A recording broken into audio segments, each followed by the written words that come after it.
कि छटाक भर मक्खन के लिए, कल जो उखल बंधन की लीला हुई थी ना, उसी को इशारा कर रही है कि छटाक भर मक्खन के लिए यशोदा ने मुझे उखल से बांध दिया था। ये बात की चर्चा मत करना कन्हैया, नहीं तो कहेगी देवकी हमारे बच्चे को ऐसे पाला है, मार पीट के पाला है, रस्सियों से बांध करके पाला है। हाथ जोड़ लिया यशोदा जी ने, भगवान ने हाथ पकड़ा, बोले मैया ऐसी कैसी बातें कर रही है, तू ही मेरी सच्ची माँ है।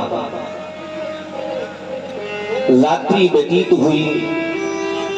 राकेश जी, एक नालायक बेटा भी माँ से अलग होता है तो माँ की स्थिति क्या होगी, इसको आप समझिएगा। और भगवान जैसे पुत्र यशोदा जी से अलग हुए होंगे, क्या कौन वर्णन कर सकता है उस मनः स्थिति को। रात्रि यूं ही व्यतीत हो गई। प्रातः काल सब ग्वाल बाल बैलगाड़ी पर अपना दूध दही सब रख करके नंद भवन के सामने सब भीड़ आ गई। राधा जी, ललिता, विशाखा, अन्यान गोपियां कहती हैं अहो विधातस तवना क्वचित दया। अरे विधाता तुझे जरा सी भी दया नहीं है। संयोज्य मैत्र्या प्रणयेन देहिना, कभी मिलाता है कभी अलग कर देता है, तेरा न्याय कैसा है। एक गोपी भागते दौड़ते हुए चली जा रही है, जेठ जेठानी सास ससुर खड़े हैं। गोपी ने समझाया अरे तेरे सास ससुर है तो विसिद्ध लज्जा को छोड़ करके रुदुदुस्वरम गोविंद दामोदर माधव, हे गोविंद, हे दामोदर, हे माधव। भगवान ने सबको सांत्वना दिया है। प्रातः काल नित्य क्रिया से निवृत्त होने के पश्चात भगवान गौशाला में गए हैं। पहले राकेश जी, ये वो गैया मैया है जिनके पीछे पीछे भगवान 11 साल चले। वृंदावन में जब तक रहे भगवान ने जूते चप्पल पादप त्राण नहीं धारण किया अपने चरणों में। और आज भगवान ने समस्त गौ माता को प्रणाम किया है। गाय रो रही है भगवान के वियोग में। यह लागत है भैया राकेश जी, दो आंखें रही वृंदावन की, वो आंख श्री कृष्ण और बलराम है। गायों के दोनों नेत्रों को कोई निकाल करके ले जा रहा है। असहाय है, बोल नहीं पाती गाय, लेकिन नेत्रों के आंसू बता रहे हैं कि मेरा सर्वस्व चला जा रहा है श्री कृष्ण और बलराम के रूप में। मैया के पास में आए, मैया 11 वर्ष तेरी आंचल की छाया में मैं रहा, अगर मेरे द्वारा कोई गलती हो गई हो मैया क्षमा कीजिएगा। दौड़ करके यशोदा जी ने अपने गले से लगाया है भगवान को। रास्ते के लिए सब सामान बांध दिया है। भागवत में आया है दूध से बने हुए पदार्थ सब दिए हैं, यानी रबड़ी है, रसमलाई वगैरह है, ये सब बांध दिया। कन्हैया भूख लगे तो खा लेना। राकेश जी, महतारी पेट देखा था, पत्नी जेब देखा था। पत्नी आपके बगल में बैठी है, मेरी बात को बुरा ना माने, लेकिन प्रायः यही होता है। माँ पेट देखती है अपने बच्चे का और पत्नी जेब देखती है, कितना कमाने वाला। मैया को प्रणाम किया है, यशोदा जी को। भगवान राधा जी के पास में आए। राधा जी का प्रेम सामान्य प्रेम नहीं है। प्रेम माने होता क्या है? प्रेम माने क्या है? तत् सुखे सुखित्वम प्रेम, स्वामी के सुख में अपना सुख देखना, यही प्रेम है। स्वामी के सुख में, तो राधा जी ने कहा सरकार आपको मथुरा जाने से अगर सुख मिलता है तो आपके सुख में हमारा सुख है। राधा जी का प्रेम सामान्य नहीं। कुछ गोपियों ने रास्ता रोका है लेकिन राधा जी ने नहीं। बहुत लोग कहते हैं कि भगवान यहाँ झूठ बोल करके गए कि परसों आऊंगा, परसों की बरसों हो गई, भगवान गए नहीं। तो क्या भगवान ही झूठ बोलते हैं क्या? असत्य भाषण किए? ऐसा तो कुछ भागवत में लिखा ही नहीं है। हाँ, इतना दिया है भगवान ने, दूत से कहलवा भेजा, दौत्य कई आयास्य, कह दिया कि दूत के रूप में मैं आऊंगा। इतना कहा था भगवान ने, दूत के रूप में। और दूत कौन? उद्धव जी महाराज, उनको भेजा है।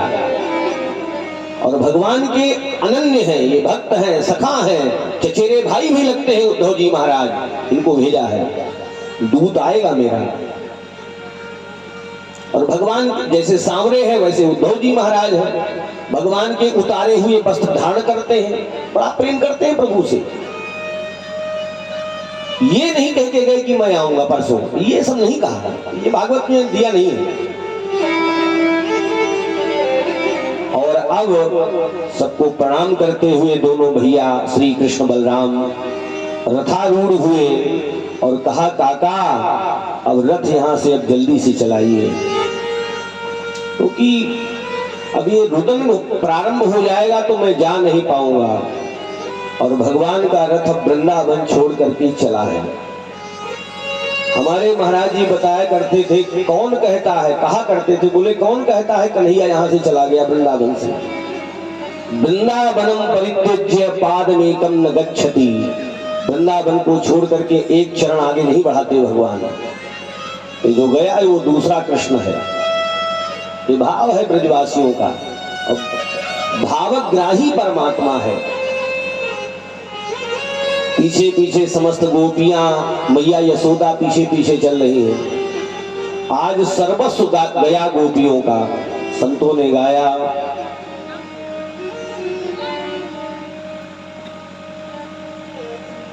मथुरा को कन्हैया जाते हैं, हम सबका सहारा छूट गया उस कंस के अत्याचारों से, ब्रज मंडल सारा टूट गया, मथुरा को कन्हैया। ब्रज नंद यहाँ जब से आए, सुख चैन की बंसी बजती थी, गोपियां कहें क्या चूक हुई, प्राण प्यारा हमारा रूठ गया, मथुरा को कन्हैया। न जी भर के देखा, न जी भर के देखा, न कुछ बात की, बड़ी आरज़ू थी मुलाकात की। जी भर के न कुछ बात की, बड़ी आरज़ू थी मुलाकात की। अब तो दृष्टि करुणा की, प्रभु अब तो दृष्टि प्रभु करुणा की, बड़ी आरज़ू थी मुलाकात की, बड़ी आरज़ू थी मुलाकात की।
आगे बढ़ा, यमुना जी के पावन पुलिन पर रथ पहुंचा है। अक्रूर जी ने कहा, प्रभु अगर आपकी आज्ञा हो तो यमुना जी में स्नान कर लूं, मज्जन कर लूं।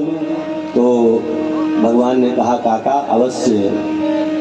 तो अक्रूर जी महाराज नीचे उतरे हैं। यमुना जी में जैसे डुबकी लगाया, यमुना जल के भीतर भगवान का दर्शन हो रहा है। चतुर्भुज स्वरूप का दर्शन हुआ है भगवान का।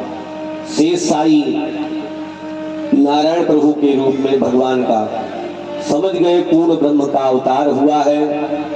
चरणों में जाके स्तुति करने लग गए अक्रूर जी महाराज। प्रभु आप ही कभी राम रूप में आते हैं, कभी परशुराम रूप में, कभी मत्स्य, कभी कच्छप, कभी बराह, कभी नृसिंह रूप में। आपको बार बार नमस्कार है, प्रणाम है।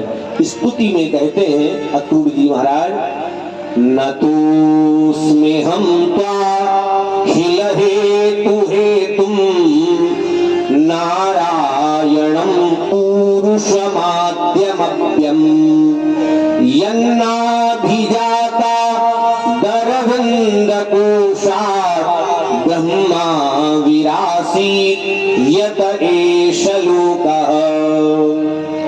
न तोस्म्यहं त्वाखिल हेतु हेतुम। हे प्रभु, मैं आपको नमस्कार करता हूँ। आप अखिल हेतु हेतुम हैं। हेतु माने कारण, मतलब समस्त कारणों के भी कारण। जितने कारण है ना दुनिया के, और सबके कारण आप हैं।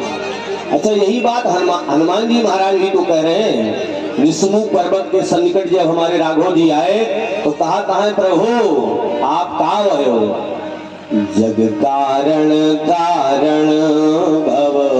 हेतु है जग के, आप कारण हैं। जग कारण कारण भव भंजन धरनी भार की तुम अखिल भुवन पति लीन मनुज अवतार रे तुलसी लीन मनुज अवतार। एक दिन मैंने शायद बताया भी होगा, कारण होगा तभी कार्य पैदा होगा। बिना कारण के कार्य नहीं है, कारण के कार्य नहीं। सोना है तब सोने का आभूषण है, माटी है तब घड़ा है, परमात्मा है तब जगत है। जगत कार्य है, परमात्मा कारण है इसका। तो संपूर्ण कारणों के कारण आप हैं प्रभु। अखिल हेतु हेतुम अव्ययम्, आप अविनाशी हैं। अक्रूर जी कहते हैं, यन्नाभिजाता दरविंद कोशात् ब्रह्मा विरासीत् एष लोकः। सरकार, आपके नाभि से कमल का प्राकट्य हुआ और कमल की कर्णिका पर ब्रह्मा जी महाराज का प्राकट्य हुआ, जिन ब्रह्मा जी महाराज ने सारे संसार का फिर सृजन किया है। देखो, परमात्मा सर्ग सृष्टि करता है और ब्रह्मा जी विसर्ग सृष्टि करते हैं। सब भक्तों को नहीं समझ में आया होगा ये सर्ग सृष्टि विसर्ग सृष्टि क्या है। परमात्मा संसार के लिए कच्चा माल तैयार करता है, और कच्चा माल का हवा है। पृथ्वी जल तेज वायु आकाश, पंच तत्व और पंच तन्मात्रा,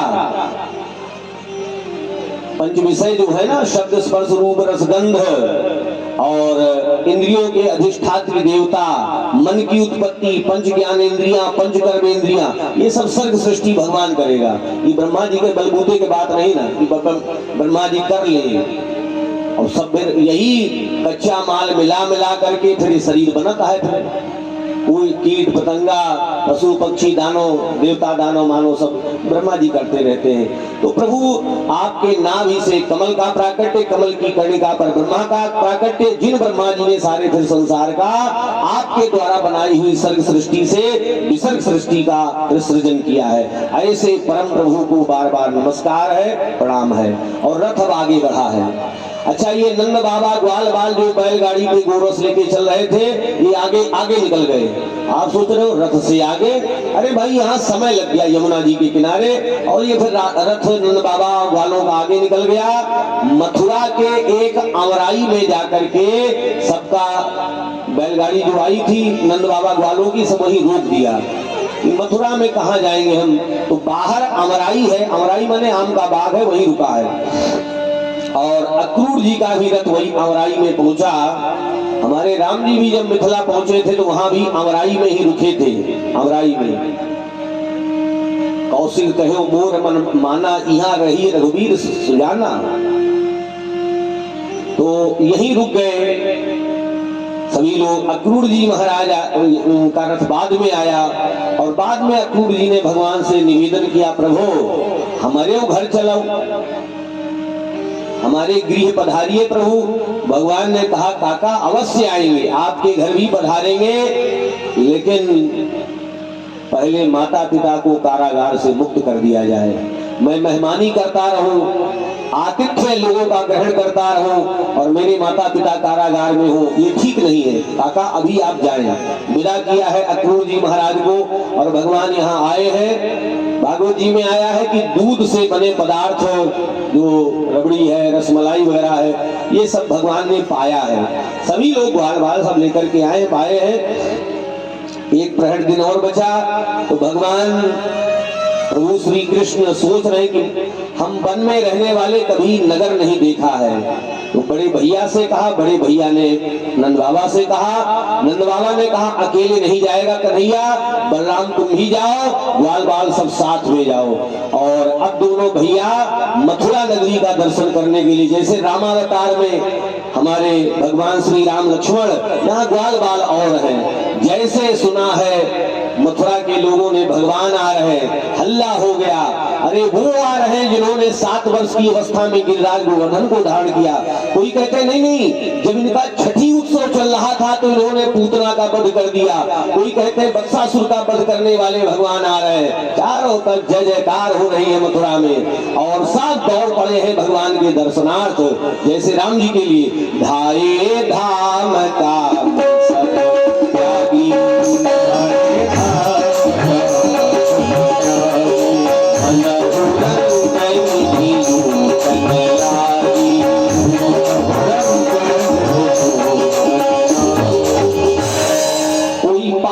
व्यापारी है, क्योंकि जान है अब मथुरा के अधिपति आगे यही होंगे, पापी कल सब समाप्त होगा। तो कोई व्यापारी आता है, ऐसा जो व्यापारी है सबके सबसे बनाए के रखा थे, क्योंकि इनका व्यापार चलावे का है। तो भगवान को हमारे कोई पान दे रहा है, कोई मिष्ठान दे रहा है, सरकार आइए आइए सरकार, तो स्वागत सत्कार हो रहा है। अब भगवान के एक मित्र है मधुमंगल, मनसुखव नाम है इनके, आए भगवान के पास, बोले कन्हैया हमारे तो यहाँ बेइज्जती होती है, फजीयत हो रही है। भगवान ने कहा क्यों, किसी ने कुछ कह दिया? अरे बोले कहे तो किसी ने नहीं दिया, लेकिन ये फटहा कुर्ता फटही धोती पहन के आवा है और जे देखो तो है मथुरा में सब जानत है, जय जयकार हो रही है, भैया हमें अब आगे न ले जाओ। भगवान ने कहा चलो आगे देखता हूँ, तुम्हारी व्यवस्था बनाता हूँ बढ़िया। तो एक चला रहा है धोबी और वहाँ के असिस्टेंट जो सहायक है ना, वो गठरी ले आवता है। धोबी था वो पीछे उसके, ये कंस का धोबी था, मूछों पे ताव देता हुआ। भगवान ने कहा मामा राम राम। वो सोचता है हमारा भांजा कहाँ से आ गया यहाँ पे, कौन हो तुम? अरे मामा हमें नहीं पहचाना? बोले नहीं, हम भोजराज कंस जो यहाँ के राजा है वो हमारे मामा है और उनके आप समवयस्क हैं, समान अवस्था वाले हैं, इसलिए इस पद से मैंने आपको मामा कह दिया। ओ तुम ही हो श्री कृष्ण बलराम? जी मामा जी। अच्छा हमारा रास्ता क्यों रोक रहे हो, हटो आगे से। बोले मामा ये सहाय जौन तुहार सहायक लोग गठरी ले जाता है ना, यहाँ का खोलो यही और हमारे मित्रों को धोती कुर्ता इसमें से निकाल करके दो। अब ये राज धोबी है, कहने लग गया सुनो, राशि वस्त्र कभी देखे हैं? ये महाराज कंस के वस्त्र हैं, चले जाओ यहाँ से, नहीं तो सैनिकों को बुलवा करके तुम्हें कारागार में डलवा देंगे। भगवान ने सोचा यह का मामा कहा कहानी हमारी खोपड़ी में बैठता है। एक तमाशा मारा उसके मुख पर। भागवत जी में व्यास जी लिख रहे हैं एवं विकथमानस्य कुपितो देवकी सुतः। देवकी सुत भगवान गोविंद कुपित हो गए। रजकस्य, रजक माने धोबी, रजकस्य कराग्रेण शिरः कायादपात। एक तमाचा मुंह पे मारा और वह का सिर धड़ से अलग जाए के गिरा। और जितने आके सहायक गठरी ले ले भागत रहे साहब, गठरी छोड़ के वहां से भागे और इसका उद्धार किया है भगवान ने इस धोबी का। बोलिए पतित पावन भगवान की। राकेश जी, यही रामावतार का धोबी है ये। अरे हम ये नहीं कही कि वही धोबी फिर ही आएगा, अरे दोबारा जन्म लिया है। रामावतार में धोबी ये सीता जी के ऊपर उल्टा सीधी बात करने लग गया, सीता जी का दोबारा से निर्वासन करवा दिया इसी को। और प्रजा है इसलिए भगवान कुछ बोले नहीं, और मर्यादित अवतार है, लेकिन यह जन्म में जाए, यह अवतार में भगवान बदला लिया है। अच्छा, और कहूं नहीं मारे, वही मोहे पर मारे है। तूने इसी मुख से सीता की निंदा किया था और उसका सिर धड़ से अलग किया है, उसका वध किया है भगवान ने, और निधाम भेज दिया। मारते नहीं, भगवान काटते भी हैं, निधाम दिया है। और इसके बाद मित्र, अच्छा जो सहायक लोग चलत रहे ये गठरी छोड़ के भागा है, बोले सुनो ये गठरी खोलो जरा। मित्रों से कहा, अब मधुमंगल मनसुखा श्री रामा गठरी खोले तो वहां बढ़िया धोती कुर्ता निकला, साहब ने बढ़िया पहन लिया। भगवान श्री कृष्ण बलराम तो पहन करके आए हैं और सब ने धोती कुर्ता बढ़िया नया नया बढ़िया धारण कर लिया। दुई कदम चले, फिर मधुमंगल कहा लाग, बोले कन्हैया दिक्कत आवती है। भगवान ने कहा क्या दिक्कत है? बोले यहाँ से बढ़िया तो हमारा फटाहे वाला कुर्ता रहा। क्यों? अरे बोले ये बाह बाहर निकलती है, पूरा रोड बाहर चलता है, ये हमें समझ में नहीं ना। भगवान ने कहा तुम्हारी ख्वाहिश बढ़ते जाती है, चलो आगे देखते हैं। फिर आगे पहुंचे एक दर्जी के पास में, बोले भैया ये कुर्ते की बाह सबकी बाहर निकल रही है, इसको ठीक कर दो नाप लेकर के बढ़िया से। तो दर्जी ने बढ़िया जो बाह बड़ी थी उसको काट के बढ़िया सिल दिया और उसके बाद सब मित्रों ने पहन लिया। भगवान ने कहा बच्चा वरदान मांगो। तो ये जौन दर्जी रहे ना, भगवान से 10 कदम पीछे हो गए, पीछे हट गए। ये वरदान मतलब वही समझत रहे जो ना भाई धोबी के दे के आवा है, इनका वरदान ऐसे होगा। तो दर्जी पीछे हट गया। भगवान मुस्कुराए, बोले डरो नहीं, वो दुष्ट था, उसकी दुष्टता का फल मैंने दिया है और तुमने सेवा किया है, जाओ आशीर्वाद है हमारा, चकाचक रहोगे, तुम्हारी आने वाली पीढ़ियां आनंद से रहेंगे।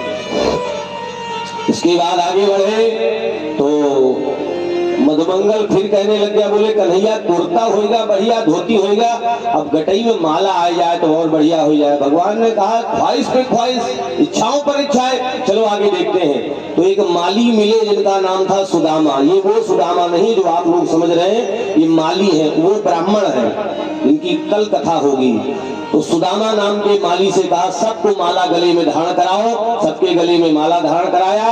भगवान ने अखंड भक्ति का वरदान सुदामा नाम के माली को दिया है। आगे बढ़े तो मधुमंगल कहा लागे कुर्ता धोती माला होगा, कन्हैया माथा सोना है, तो बोले टीका चंदन लाग जाए तो और बढ़िया है। तो 3 जगह से टेढ़ी जो रही कुबड़ निकल आ रहा, वह नाम रहा कुब्जा। कुब्जा कुब्जा कहत रहे, या विशुद्ध नाम था सैरंध्री। अब जैसे एक अंगुरी ज्यादा निकली आवे तो पूरे गांव में का हो जाए, का हुए, ताकि भैया कहल से डराता है। अरे चलो मुंह न कहा भैया को बैठा हुए तो कहे कि सही कहो नहीं कहे चाहिए भाई।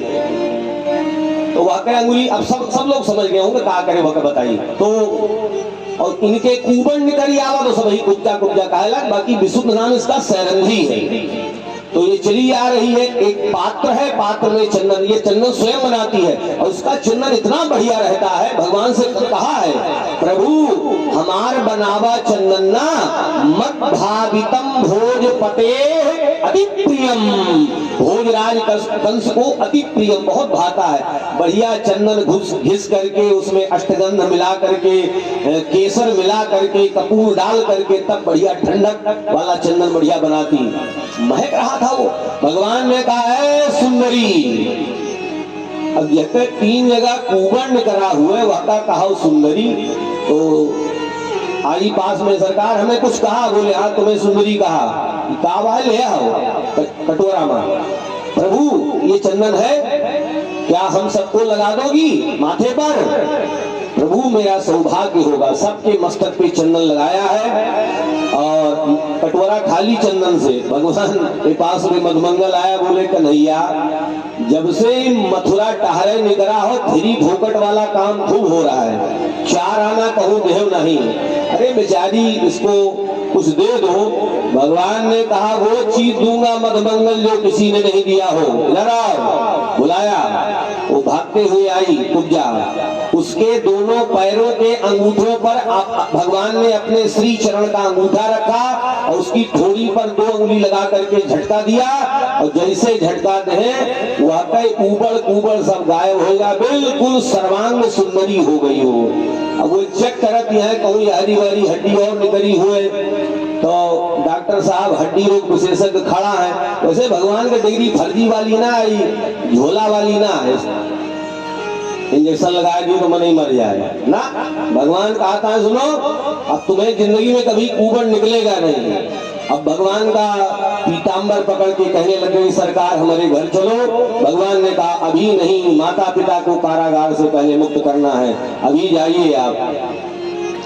जानते हैं कौन है ये? गर्ग संहिता में आया है, यही पूर्व जन्म की सूपनखा है।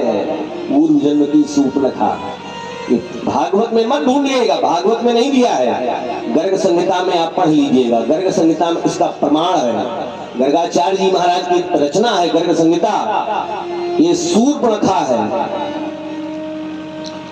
ये गई है रावण के पास जब नाक कान कट गई सूर्पनखा।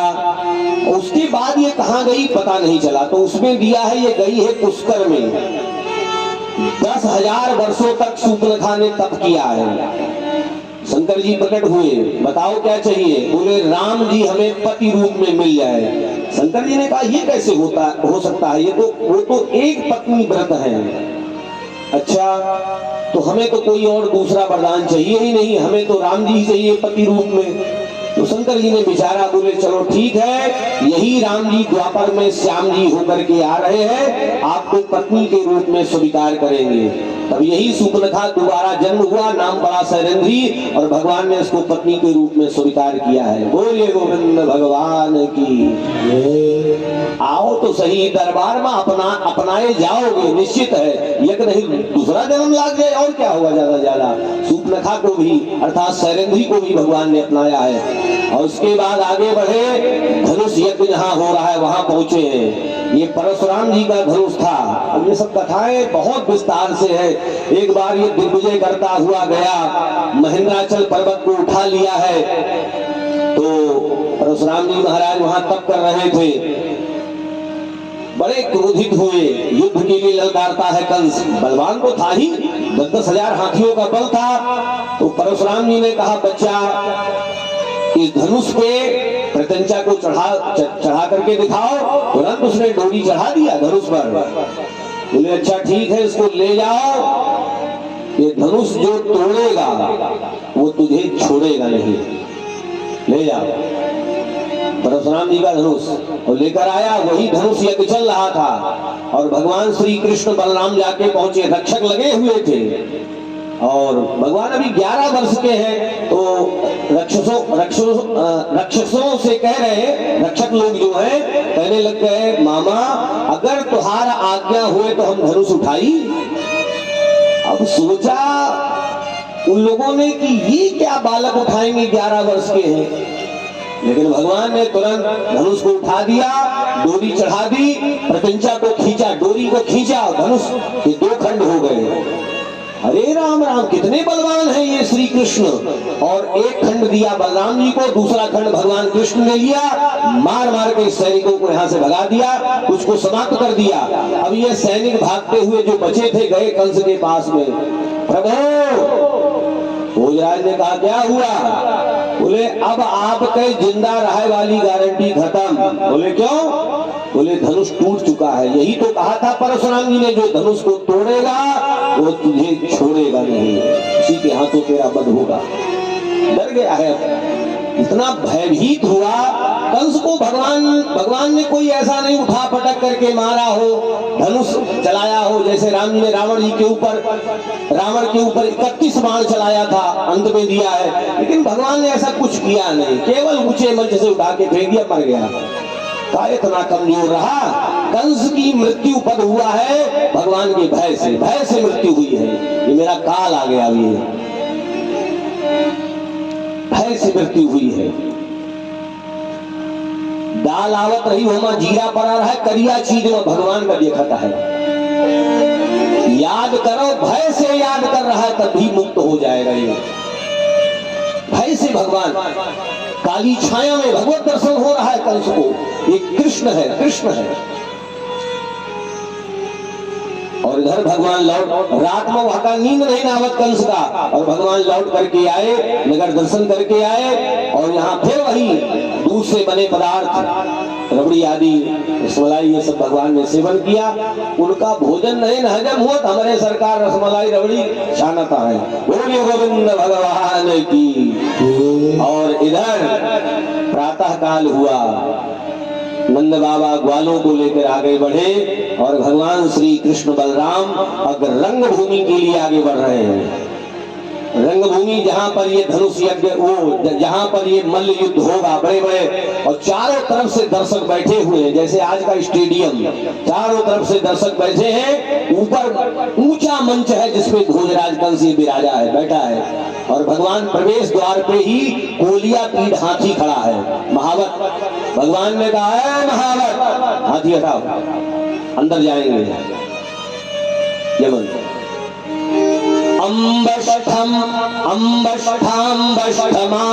लौ देहि पक्रममाचिरं नोचे सकुञ्जरं त्वाद्य नयामि यमसादनम्। अम्बष्ठ महावत को कहा जाता है संस्कृत में पीलवान। महावत हाथी हटाओ, मार्गम लो, हमें मार्ग दो, नोचे अन्यथा सकुंजरम, हाथी के सहित तुम्हें भी, नोचे सकुंजरम तो नयामि यमसादनम, यमराज के घर भेज दूंगा। तो यहाँ पे जरा विचार के हो, ये श्लोक क्या कह रहा है? का भगवान जब पे बद करी है, का यमराज के घर जाए, नरक जाए? यमसादनम, यमसादनम, इसमें भाव देते हैं, नहीं, यम नियम करने पर जो योगियों को कैवल्य मुक्ति मिलती है, वो कैवल्य मुक्ति मैं आपको दूंगा। यम नियम, आसन प्राणायाम प्रत्याहार धारणा ध्यान समाधि करके जो योगियों को गति मिलती है, वो गति तुमको प्राप्त होगी। भगवान का मारा यमराज के यहाँ जाएगा तो सीधे मुक्त हो जाएगा, ये भाव है यहाँ पर। यम साधन हटाया नहीं उसने हाथी, और महावत ने हाथी पे अंकुश मारा। अंकुश तो जान रहे होंगे, छोटा सा होता है हाथी को कंट्रोल करने के लिए, लोहे का, और जब ज्यादा हाथी बिगड़ जाता है तो वही अंकुश मार देता है महावत हाथी पर। तो अंकुश मारा, हाथी अब भगवान के पीछे दौड़ा, भगवान पीछे से गए, उसके दोनों हाथी के दोनों पैर पकड़ करके घुमाया, और घुमा करके उठा के पटक दिया कोलिया पीठ हाथी का, और उद्धार किया, महावत का भी वध किया। जय जयकार करे प्रभु की। बोलिए कोलिया पीठ मर्दन भगवान की। राकेश जी, अकेले हाथी में 1000 हाथी का बल था, ये सामान्य नहीं था। इस चारुण ने कहा है, तुमने उस हाथी को मारा है जिसमें 1000 हाथी का बल था। और भगवान ने महावत को भी समाप्त किया। हाथी का एक दांत भगवान ने, दूसरा दांत बलराम जी ने अपने कंधे पे रखा और चले हैं प्रभु। अब क्या शोभा है प्रभु की, विशाल वक्षस्थल, सुंदर पीतांबर, बलराम जी सुंदर नीलांबर धारण किए हैं, और हाथी का दांत जब टूटा है तो रक्त की बूंदे, विशाल चौड़ी छाती है प्रभु की, वक्षस्थल है, और उस पर रक्त की बूंदे शोभायमान हो रही हैं। और अब भगवान अंदर प्रवेश ले रहे, सबकी दृष्टि भगवान की ओर गई है, सबकी दृष्टि, ऐसी अपार शोभा है भगवान के मुखारबिंद पे। ये तो वही बात है जैसे हमारे राम जी धनुष यज्ञ में पहुंचे, जिनके रही लगभग सेम यहाँ श्लोक है, वहां चौपाई है, बस इतना अंतर है, लगभग सेम, पूर्ण रूप में नहीं कह रहा हूं लेकिन लगभग। जिनके रही भावना जैसी,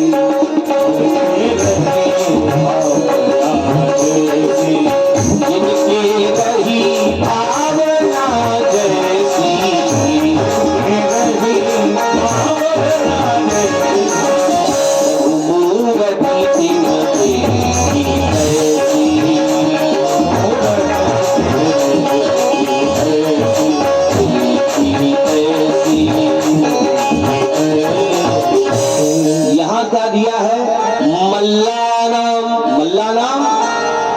युद्ध करते हैं यानी पहलवान, इनको भगवान कैसे दर्शन दे रहे हैं? मल्लानाम असनिर नृणाम नरवरः स्त्रीणाम स्मरो मूर्तिमान गोपानाम स्वजनो सताम क्षितिभुजाम शास्ता स्वपित्रोः शिशुः मृत्युर्भोजपते विराड विदुषां तत्त्वं परमयोगिनां वृष्णीनां परदेवतेति विदितो रंगं गतः साग्रजः, रंगं गतः साग्रजः, अग्रजः, अग्रज बलराम जी के साथ रंगं गतः, रंगभूमि में अंदर प्रवेश किया।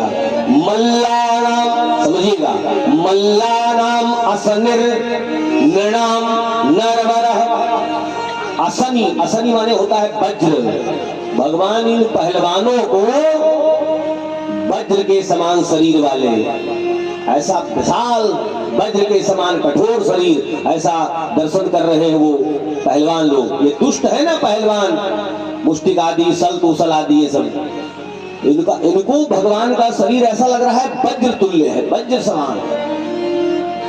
नरवर, श्रेष्ठ नर, वर माने श्रेष्ठ, नर माने तो जान ही रहे मनुष्य, श्रेष्ठ महापुरुष के रूप में जो भले लोग हैं यहाँ बैठे हुए थे, उनको भगवान श्रेष्ठ महापुरुष के रूप में दर्शन दे रहे हैं। स्त्रीणाम स्मरो मूर्तिमान, स्त्रियों को भगवान साक्षात कामदेव के रूप में। गोपानाम स्वजनों, ग्वाल बाल है, ये हमारा स्वजन है, हमारा भैया है। गोपानाम स्वजनों सताम, लेकिन आगे खंडाकार है तो आ लग जाएगा, असताम, सताम माने होता है सज्जन, असताम यानी दुष्ट जो राजा, क्षितिभुजाम, जो दुष्ट राजा लोग हैं, शास्ता, हाथी दांत रखे कंधे पर, अगर कुछ गड़बड़ करोगे तो दंडित करेंगे, शासक के, श्रेष्ठ शासक के रूप में भगवान ऐसे दुष्ट राजाओं को दर्शन दे रहे हैं। स्वपित्रो शिशु, यह का मतलब यहाँ वसुदेव देवकी जी को भी लाया गया है, नजर बंद कर दिया, बोले तेरे सामने तेरे बच्चों का हम वध करेंगे। कंस ने कहा था हमारा बच्चा है, वसुदेव देवकी इस भाव से देख रहे हैं, दर्शन पा रहे हैं प्रभु का। मृत्यु भोजपते, भोजराज कंस को काल नजर आ रहे हैं भगवान, मौत, ये मेरी मौत आ गई, मृत्यु आ गई। मृत्यु भोजपते अविदुषाम विराट, गोस्वामी ने हुआ क्या लिखा है? जोगिन परम तत्वमय भाषा, लगभग मिल रहा है वहां से। अविदुषाम विराट, अज्ञानियों को भगवान विराट रूप में दर्शन दे रहे। तत्वम परम योगी नाम, योगिन परम तत्वमय भाषा है, और यहां दिया है तत्वम परम योगी नाम, परम तत्व, ईश्वर तत्व, जो परमार्थ तत्व के वेत्ता हैं, उनको परम तत्व के रूप में प्रभु का दर्शन हुआ है। वृष्णि वंशी, अंधक वंशी, यदुवंशी जो वहां बैठे हैं, वो कहते हैं, वो रिश्ता जोड़ता है, ये मेरे भैया लगते हैं, कोई कहता है मेरे पुत्र हैं, इस भाव को जोड़ रहे हैं। तो रंगम गतः साग्रजा, भगवान अग्रज बलराम जी के साथ रंगभूमि में प्रवेश लिए। अब आया है आगे, कंस का पहलवान रहे, चारूर आया। इसका नाम जानते हैं राकेश जी, चारूर क्यों रखा गया? इतना ही बल वाला रहा, जहका पकड़ के अखाड़ा में गिरा दिए और छाती से रगड़ दिए, वो चूर चूर हो जाता रहा, इतना बलशाली था ये। तो चारूण नाम पड़ गया, भगवान ने इसका वध किया है। और मुष्टिक का वध बलराम जी महाराज ने किया है। शल आया, ये सब पहलवानों के नाम है। तोसल आया, भगवान सबका वध करते गए। एक पहलवान आया, वह का नाम रहा कूट। भगवान ने कहा तेरा नाम क्या? बोले सरकार हमारा नाम है कूट। भगवान ने कहा अच्छा ठीक है। बड़े भैया बलराम जी को बुलाया, बोले दादा कि खुदे कहा है कि हमें कूटो, या कहे नावे है कूट। और बलराम जी मूसर के ध्यान के हैं, मूसर हाथे में आवा, उनके खोपड़ी में मारे, उनके नावों कूट रहा, वो कुटिन गए, तो चला गए धरती पाताल में, उसका अंत किया। अब ऊंचे मंच पर वो जो बैठा था भोजराज कंस उठ खड़ा हुआ, पकड़ लो श्री कृष्ण को, बलराम को, इनके माता पिता वसुदेव देवकी का, नंदराज जी का वध कर दो, ग्वालों का वध कर दो, इनको छोड़ना मत, समाप्त कर दो। भगवान मुस्कुराए, ऊंचा मंच है, भगवान मुस्कुराए, बोले मामा का भांजा का देखते सन्निपात पकड़ ली इसका, आई था हम आ रहे हैं। भगवान सीढ़ी चढ़ के नहीं गए कि सीढ़ी चढ़ के एक एक सीढ़ी चढ़ के जाए, सीधा भगवान ने छलांग लगाई, मामा कंस के पास में पहुंच गए। बोले मामा आओ आओ, न्यान से तलवार निकाल लिया, तलवार इधर उधर चलाने लग गया। मुकेश जी अगर पटाखा वगैरह धरा है, पापी कंस के जैसे उद्धार करे, एक तो दगाओ भाई, ब्याहे शादी में बताइए कि पापी जाता है दुनिया से। बोलिए सच्चिदानंद भगवान की। अब जो है इधर उधर तलवार चलाने लग गया, भगवान ने तुरंत उसकी तलवार अलग फेंका, मुकुट अलग गिराया, और भगवान ने उसके बाल को पकड़ लिया, केसों को पकड़ लिया। अब वो चिल्ला रहा है कन्हैया मेरे बाल छोड़ दो, ये केस पकड़ने से पीड़ा होती है, दर्द होता है। मामा बाल पकड़ने से कष्ट हो रहा है ना? हाँ कन्हैया दर्द हो रहा है। याद करो आज 11 साल पहले की बात, जब मेरी माता देवकी की विवाह के समय विदाई हो रही थी, तूने मेरी माता देवकी के साथ क्या व्यवहार किया था? भगनी महन तुम्हारा खड्ग पाणी कचे गृहीत, भगनी माने बहन को मारने के लिए तूने कच माने उनकी चोटी को पकड़ लिया, बालों को पकड़ लिया और तलवार निकाल लिया मेरी माँ को मारने के लिए। याद आया? कंस कहे लागे हाँ याद तो आवा। बोले उसी देवकी का, आकाशवाणी में जो कहा था सत्य कहा था, उसी देवकी का 8वां लाल तेरे सामने खड़ा, देख ले। भयभीत हो गया कंस की, अब मैं बच नहीं पाऊंगा। ऊंचे मंच से उठा करके भगवान ने तीव्र वेग से फेंक दिया और पूरी त्रिलोकी का भार लेकर के भगवान ऊपर से कूदे और इसका अंत हुआ है आज। जय जयकार करे प्रभु की। बोलिए कंस मर्दन भगवान की जय, श्री गोविंद भगवान की जय। हमें लगा था कुछ जने का कष्ट होगा का, बहुत जने यश गाले पे हाथ धरे हैं जान। अब बताइए क्या सोचा थे, बड़ा बढ़िया आदमी रहा, बेकार है भगवान मार दे। अब की वाका पंचवर्षीय खड़ा किन जाता है, इतना तो कष्ट नहीं होना चाहिए। भाव से बोलो भाई, जय जयकार करो प्रभु की। और सब भगवान के भक्त है, बाकी पार्टी का कोई नहीं है। आप ही कंस का कौन सहयोग देगा? सब जय जयकार करेंगे। बोलिए कंस मर्दन भगवान की। अब लागा कि सब बैठे, कंस निकंदन भगवान की। बांके बिहारी लाल तेरी जय हो।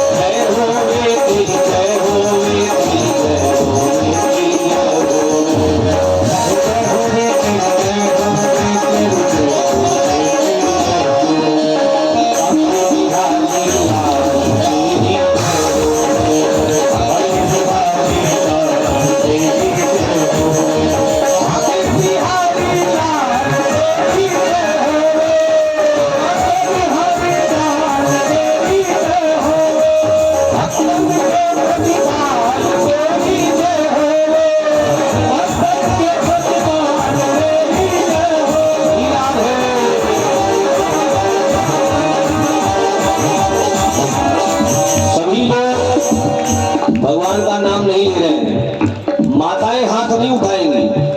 ध्यान दीजिएगा, मैं एक दो दिन से देख रहा था, आज मुझे समय मिला है। माताएं बहनें ध्यान रखा करें, जब आरती के बाद में बोला जाता है, क्या बोला जाता है? नमः पार्वती पतये हर हर महादेव। या देखो, तो कुछ माताएं बहनें हाथ उठा देती हैं। शास्त्र मना करता है, बहन बेटियों माताओं को ऐसे हाथ नहीं उठाना चाहिए। ये हाथ उठाना माताओं बहनों के लिए वर्जित है। तो माताएं बहनें सोचते महाराज हम काम करी, तो ऐसे हाथ जोड़ लिया करो, ऐसे हाथ जोड़ लिया करो। हाथ उठाना शास्त्र विरुद्ध है। भक्त लोग जो घर बैठे हैं, पुरुष वर्ग, ये हाथ जरूर उठाए, लेकिन माताएं बहनें नहीं। हाँ, आइए, भगवान ने कंस का वध किया है, इधर सभी लोग हाथ उठाए। आप लोग ताली बजाते रहिएगा, अभी नहीं कि हाथ बना कर दिया तो अब चलो महाराज छुट्टी दे, लाओ बढ़िया आराम से बैठो, तो ऐसा भाव नहीं। क्या बात, सभी लोग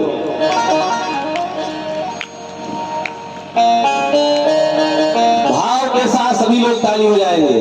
काकू वीआईपी आओ तो उठाओ। हाँ, क्या बात भैया, जेब में हाथ न डालो। सभी लोग भगवान के दरबार में सभी समान है। बाके बिहारी लाल तेरी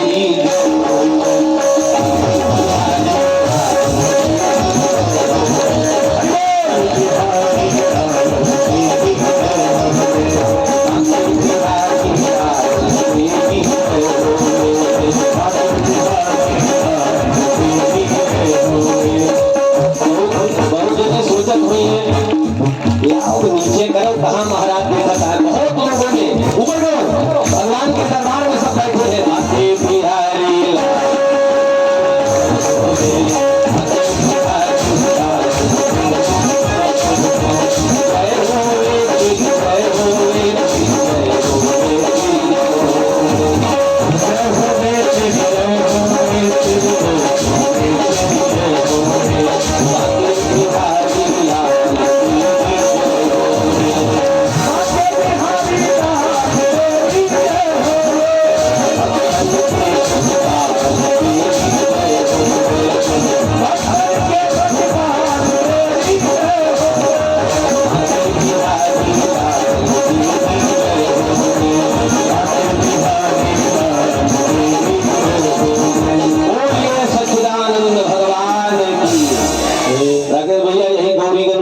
चलती रही। अब मुझे भी ध्यान नहीं रहा, 15 मिनट तक कीर्तन चलता रहा, हरे राम तो चलता रहा। बाद में 2-3 जने का देखा, जब हाथ कहा नीचे करो, तो बाद में हरे रामा नहीं निकलत, कहो हरे रामा। तो इतनी देर तो मैंने नहीं करवाया भाई, सब कीर्तन की हरे रामा करो, सब भाव के साथ जय जयकार। अच्छा ध्यान दीजिएगा, कंस 8 भाई और थे, इनका वध बड़े भैया बलराम जी ने किया है। बड़े भैया की जय जयकार करें, बोलिए श्री बलराम जी महाराज की। इसके बाद भगवान गए हैं, अपने माता पिता श्री वसुदेव देवकी जी को कारागार से बाहर किया है, माता पिता के चरणों में वंदन किया है। उग्रसेन जी को भी कारागार से बाहर किया। उग्रसेन ये कंस के पिता थे, इतना दुष्ट था ये कंस, अपने पिताजी को भी जेल में डाल दिया था, तो अपने नाना को भी जेल से बाहर किया है। और उसके बाद कहा, नाना आप सिंहासनारूढ़ हो जाइए।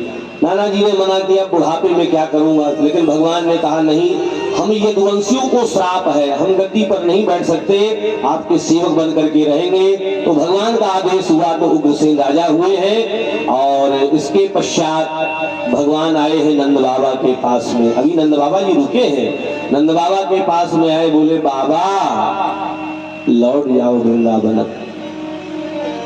राकेश जी कैसे विदा किए होंगे?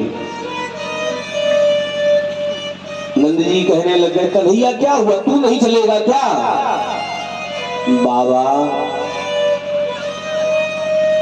ये धरा अनेक पापी, अभी तो एक पापी गया है, अभी महाभारत जैसा युद्ध होना है, बहुत कुछ पापाचार अत्याचार इस पृथ्वी पे बढ़ चुका है, और केवल वृंदावन में रहने के निमित्त मेरा अवतार नहीं हुआ है, पापियों का वध भी करना है। बाबा लौट जाओ। मधुमंगल आके रोने लग गया, कन्हैया का हमसे कोनो गलती हो गई, देखो ये रामानंद की सीरियल जो श्री कृष्ण आता था, ये हमारे देखे होंगे, चुरकी वह उठी है, यही मधुमंगल है, ब्राह्मण पुत्र है, कौन जोकर नहीं है, विदूषक नहीं है कोई। लेकिन भगवान का हमारे हंसी आवे या कि ताई मधुमंगल विदूषक भी बन गए, जोकर भी बन गए। बोले कन्हैया तेरे लिए गायत्री जप करने वाला ब्राह्मण है ये, कौन जोकर ना आए। लेकिन भगवान हमारे, इसीलिए इनका नाम भगवान ने अपनी ओर से रखा था मन सुखा, हमारे भगवान के मन का सुख दियत रहे। तो वैसे मधुमंगल नाम था इनका। माता पिता इनके मर गए थे तो यही वृंदावन में अपनी दादी के साथ में आकर के रहते थे, भगवान की देख रेख रखते थे सब। तो मधुमंगल इनका नाम था, भगवान मन सुखा कहा करते थे। ब्राह्मण पुत्र है ये, तेरे लिए कन्हैया हम विदूषक बन गए, जोकर बन गए, और आज तू मना कर रहा है। भगवान ने दौड़ करके अपने मित्रों को गले से लगाया, नवीन वस्त्र पहनाए हैं। बोले कृष्ण अभी ये नवीन वस्त्र हम क्या करेंगे, अलंकार लेकर के क्या करेंगे, सर्वस्व हमारे आप हैं। जबरन हठात भगवान ने बैलगाड़ी पर सबको बिठा दिया और यहां से सबको विदा किया है। वृंदावन में पहुंचे हैं नंदराय जी, यशोदा मैया टकटकी लगा के देखता है हमारा कन्हैया आएगा, लौट करके आए नंदराय जी अकेले। मेरा कृष्ण कहाँ गया, कान्हा कहाँ गया। नंदराय जी समझा रहे हैं, बोले देवी यशोदा जो चीज अपनी ना हो उस पर अधिकार नहीं दिखाना चाहिए, वसुदेव देवकी के पुत्र है वो ही रहेंगे। स्वामी आप मर क्यों नहीं गए, एक पत्नी बोल रही है पति के लिए, मर क्यों नहीं गए आप। देवी क्या बात करती हो, अरे आप कैसी पिता, याद है त्रेता में, त्रेता युग में भगवान राम जब चले गए 14 वर्ष के वनवास के लिए, मात्र 6 दिन बीता, दशरथ जी ने अपने प्राण त्याग दिए। आप कैसे पिता हैं जो कन्हैया को वहां छोड़ करके जिंदा वापस आ गए, मर गए होते आप। नंदराय जी कहते हैं देवी में मर जाता, लेकिन आज जो जी रहे हैं हम कृष्ण के लिए, बलराम जी के लिए जी रहे हैं, यही है प्रेम। अभी बताया था ना, तत् सुखे सुखित्वम, भगवान के सुख में अपना सुख देखना। देवी मैंने प्राण छोड़ दिया, आपने प्राण छोड़ दिया, और श्री कृष्ण और बलराम को पता चलेगा मेरे प्रेम में मेरे माता पिता ने प्राण छोड़ दिया, कितना दुख होगा उनको।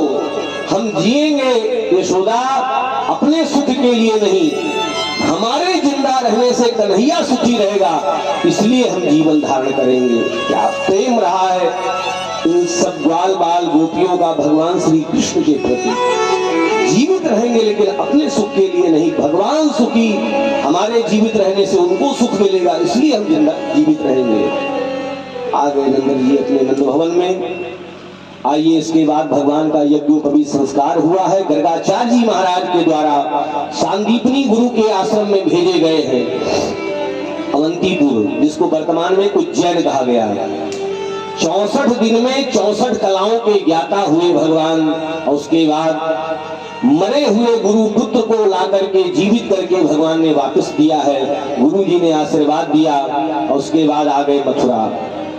एक दिन मैया देवकी ने सोचा इसको मक्खन बहुत प्रिय है, तो सुंदर भोजन तैयार किया, एक पात्र में मक्खन भी रख दिया। भगवान जैसे भोजन के लिए बैठे, मक्खन देखा, तुरंत फिर वही वृंदावन की याद आ गई।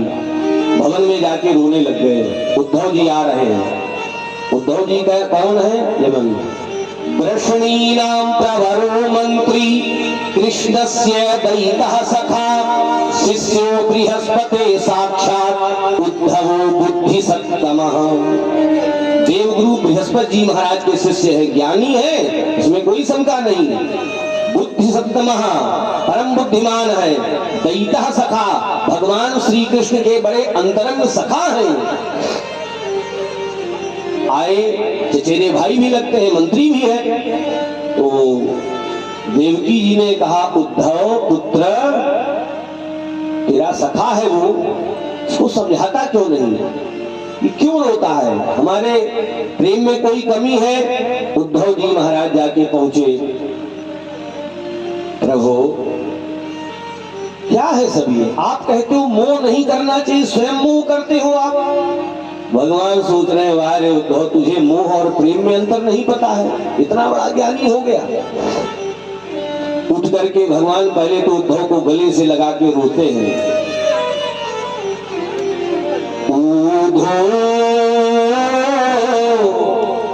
मोहि ब्रज बिसरत नाही, या मथुरा कंचन की नगरी, मणि मुक्ताया माही, पर जब ही सुरती आवत वा सुख की, जिय उमगत सुधि नाही।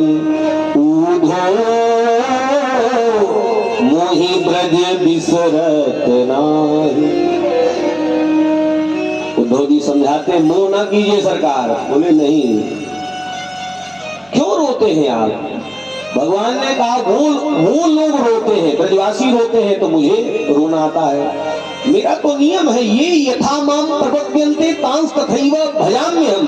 जो भक्त मुझे जिस भाव से भजेगा मैं भी उसको उसी भाव से भजता हूँ। वो रोते हैं तो मैं रोता हूँ, वो याद करते हैं तो मैं याद करता हूँ। उनसे मना कर दो, ब्रजवासियों से मना कर दो कि मेरा विस्मरण कर दे, मुझे भूल जाए, मैं भी भूल जाऊंगा। सरकार एक बात कहूं बुरा ना मानिएगा, भगवान ने कहा एक नहीं अनेक बात कहूं। क्या है? आपने ब्रजवासियों को ज्ञान नहीं दिया, यही प्रेम में लगाए रहे आप ब्रजवासियों, गोपियों को, ग्वालों को, प्रेम में बस ज्ञान नहीं दिए सरकार। अरे इन लोगों को बताना था कि परमात्मा सर्वमय, सर्वगत, सर्वरूप है। रोना क्यों पड़ता है इनको? भगवान से वियोग की कल्पना भी नहीं की जा सकती। प्रभु आपसे वियोग की कोई कल्पना कर सकता है? ये तो वही बात हो गई, एक घड़ा समुद्र में पड़ा हुआ है, अब वो घड़ा कहने लग जाए कि पानी पानी, अरे उस घड़े के ऊपर नीचे दाएं बाएं पानी पानी, फिर भी जो कलकल में परमात्मा सर्वगत, सर्वरूप, सर्वमय है, फिर भी रोना। ये ज्ञान दिया नहीं आपने। भगवान ने कहा उनके हृदय में प्रेम भरा हुआ है, ज्ञान जाने का स्थान नहीं है। बोले क्या बात करते हैं सरकार? ऐसा कौन व्यक्ति जिसको ज्ञान की जरूरत ना हो, ज्ञान ना चाहता हो? आपने आवश्यकता समझी नहीं, ज्ञान दिया नहीं सरकार। भगवान ने कहा तो तुम ही जाके दे आओ। सरकार वो अनपढ़ लोग हैं, मैं देवगुरु बृहस्पति का शिष्य है, क्या मेरी भाषा समझेंगे वो लोग? अनपढ़ है वो लोग। भगवान ने कहा कुछ समय के लिए जाओ। ठीक है सरकार, आपका आदेश हो रहा है तो मैं जाऊंगा। अपना पीताम्बर दिया है भगवान ने कि गोपियां समझे कि ये भगवान की कृपा पात्र आए हैं। उद्धव जी महाराज सोने का रथ है, रथारूढ़ हुए, प्रातः काल मथुरा से वृंदावन की यात्रा किया। वृंदावन की सीमा में जब प्रवेश लिया तो ग्वालों का यही नियम था, सवेरे से लेकर संध्या तक भगवान को याद करते, शायद कन्हैया लौट करके हम सबको भूल नहीं पाएगा, आएगा। तो देखा रथ आ गया, सब ग्वाल बाल भागे दौड़े और भगवान का पीताम्बर दूर से भगवान आ गए, सब दौड़े भागे। जाके पहुंचे पास, कौन है आप? मैं उद्धव, भगवान का अंतरंग सखा। आप सबकी याद आ रही थी तो भगवान ने भेजा है मुझे। ग्वालों ने कहा वाह रे कृष्ण, बरसों में याद भी आई तो स्वयं नहीं आया, दूत को भेजा। उद्धव जी ने कहा ये बताएंगे आपकी नंद बाबा का भवन कहाँ है? नंद भवन चले जाओ, सीधे सामने नंद भवन ही दिख रहा है, जाओ। सूर्यास्त हो चुका है, गए हैं, सूना पड़ा है।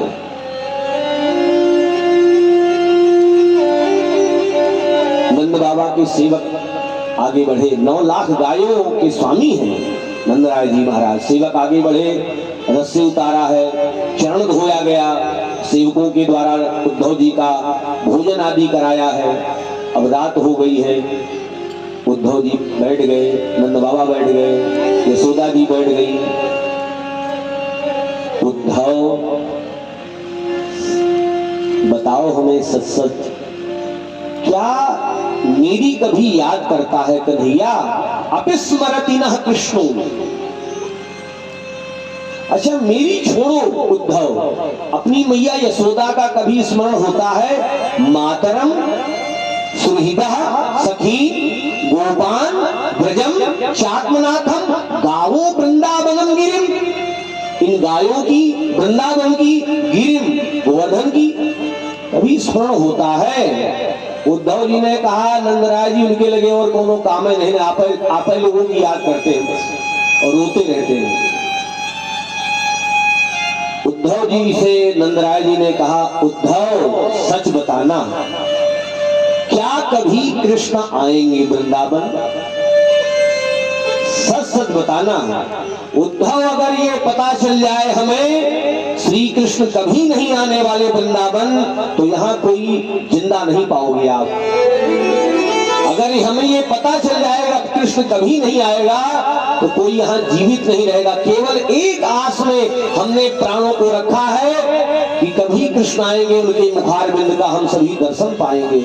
इसी आस में हम जिए जा रहे हैं। यौन उद्धव जी का ज्ञान के पारा चढ़ा रहा ना, अभी डाउन हुआ है। बताओ भगवान ना आए तो ये मर जाइए। इतना प्रेम भगवान के प्रति, ज्ञान का पारा सीधे अब डाउन हो रहा है, नीचे आ रहा है। ऐसा प्रेम विशुद्ध भगवान के प्रति। भगवान नहीं आएंगे तो जीवन नहीं। प्रशंसा में देखो क्या कह रहे हैं उद्धव जी महाराज। पारा गिरा है तभी ये ज्ञान का जो चढ़ा पारा था। बाबा आप दोनों ऐसा प्रेम, युवाम श्लाघ्य तमो नूनम देही नामिह मानव नारायणे खिल गुरौ कृतामतिरीदृशी। आप दोनों युवाम श्लाघ्य तमो। अब देखिएगा शब्दों का चयन वेद व्यास जी का। श्लाघ्य, श्लाघ्यतर, श्लाघ्यतम। यहां शब्द क्या चयन किया है वेद व्यास जी ने? श्लाघ्यतम। श्लाघ्य माने प्रशंसनीय, वंदनीय। श्लाघ से ऊपर होता है श्लाघ्यतर और उससे ऊपर होता है श्लाघ्यतम। दुनिया में अगर कोई प्रशंसनीय है, वंदनीय है तो आप दोनों है। युवाम श्लाघ्यतमं नूनम देहि। जितने देहधारी हैं देही नामी मानव नारायण खिल गुरु यत्कृतामतिरीदृशी। भगवान नारायण में इतनी प्रेम, इतना आस्था, इतना प्रेम। धन्य है आप दोनों। दुनिया में अगर कोई प्रशंसनीय, वंदनीय, अर्चनीय है, युवाम आप दोनों धन्य है आप। रात्रि भर भगवत चर्चा, कृष्ण चर्चा होती रही। प्रातः काल गोपियों ने देखा अरे सोने का रथ, अच्छा अक्रूर आ गया होगा। अच्छा तो बहन ये अक्रूर आया क्यों है? एक ने कहा अक्रूर का स्वामी कंस मर गया ना, तो मर गया तो मर गया, अब क्यों आया? बोले हम लोगों को अब लेने आया होगा कि चलो पापी कंस का हम लोग पिंडदान करें। अरे तो पिंडदान उसके गोत्र वाले करें, हम क्यों करें? गोपियां आपस में चर्चा कर रही हैं। झुंड सी बन गई गोपियों का। राधा जी बीच में बैठी है। उद्धव जी स्नान करने के लिए गए थे, लौट करके आ रहे हैं, चर्चा हो रही है। एक भौरा आया है। भागवत जी में इसको भ्रमर